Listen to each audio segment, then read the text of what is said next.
Two of the functions that we do involuntarily are swallowing or eating and breathing. We eat and breathe as we go about our daily lives, although there is one pathway through which food and air pass. And yet there is rarely any conflict. The pharynx works for both, for breathing and swallowing. And it is amazing to see how these processes are coordinated without us having to do anything. I will be sharing below a link of a paper that explains that in detail, but here I quote a brief explanation. Quote, "The pharyngeal cavity consists of the muscles of the soft palate, tongue, epiglottis, and pharyngeal walls, and its shape is altered dynamically for breathing, eating, or vocalization. The pharynx is dilated to maintain airway patency for breathing, but it's constricted to push the food bolus down to the esophagus for swallowing." End quote. Lots of organs and functions are involved, just to name a few here.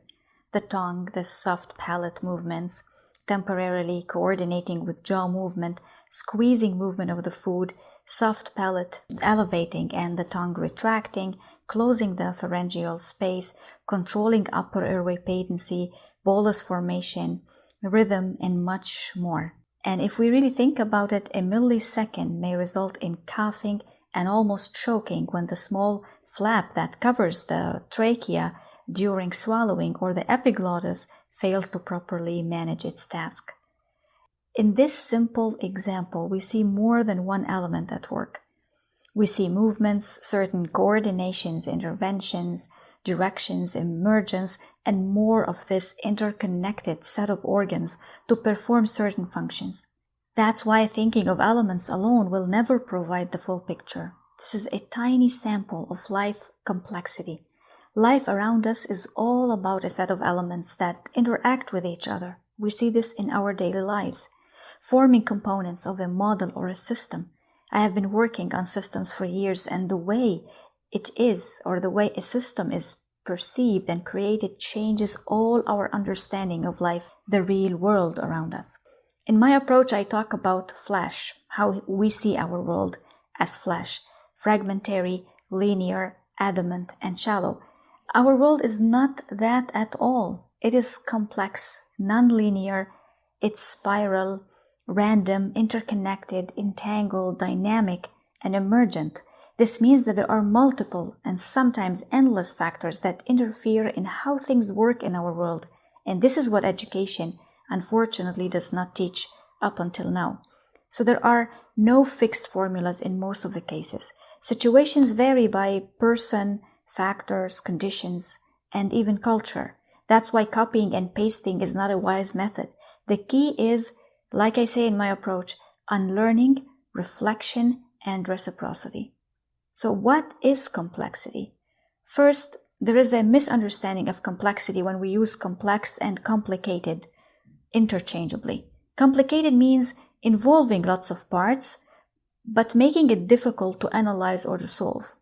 Whereas complex means interconnected in a sublime way, short-ranged and long-ranged, cluster expansions, control systems, closed and open loops, construction, evaluation, measurement, equilibrium, flexibility, adaptability, and problem solving. So complexity gives us the impression that it is disorganized. But in reality, it can be disorganized, such as in probability and statistics that we know, and it can also be self-organized, just like in the case of a school of fish or a flock of pigeons or birds or traffic. And this is by itself is a form of intelligence called swarm intelligence. Swarm intelligence is best seen through the insect behavior, such as ants. Ants organize themselves in a very complex manner. Their groups, their functions, division of labor, behavior in a variety of situations, their communication, and optimization. In other words, ants are exemplary in problem solving. This is what inspired computer science, for example, to talk in terms of ant colony optimization, or ACO. We always hear about the term algorithms. Algorithms are artificial distributions of problem solving based on multi-agents. So they are a mathematical form or computation that interprets this chaotic behavior that we see in nature. So in other words, when systems work, there is more dynamism as a set of elements, not as individual elements.